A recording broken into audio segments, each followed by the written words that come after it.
C'est encore moi, Tsika Pengono Liliane, responsable de la formation sanitaire Centre de santé publique protestant de Méganga.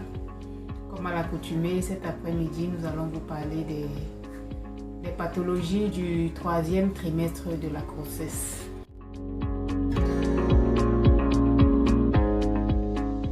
Nous allons définir le 3e trimestre de la grossesse comme étant la période qui se situe entre la 28e et la 40e semaine de grossesse.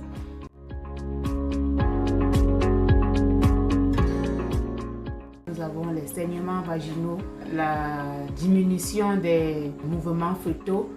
Nous avons aussi les troubles visuels, les céphalées intenses.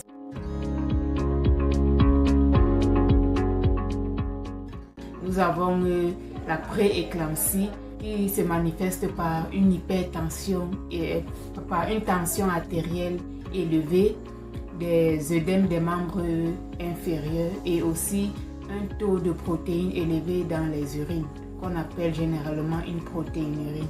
Nous avons aussi le diabète gestationnel qui se manifeste par le taux élevé de sucre au courant de la grossesse.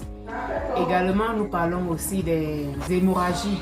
Et dans les hémorragies, n'est-ce pas, nous avons le placenta prévia qui est le décollement du placenta qui survient généralement au 3e trimestre de la grossesse. Nous avons aussi l'hématome rétroplacentaire qui se manifeste généralement par un saignement vaginal de couleur rouge sombre suivi d'une douleur intense. Contrairement au placenta prévia qui est un saignement rouge vif sans douleur chez la femme enceinte.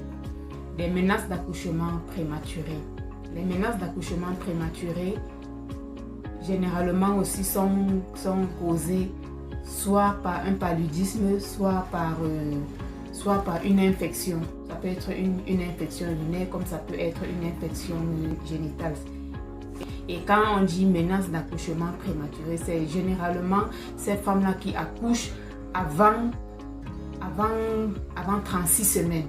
Parce que le terme de la grossesse commence le terme de la grossesse se situe entre la 36e et la 40e semaine.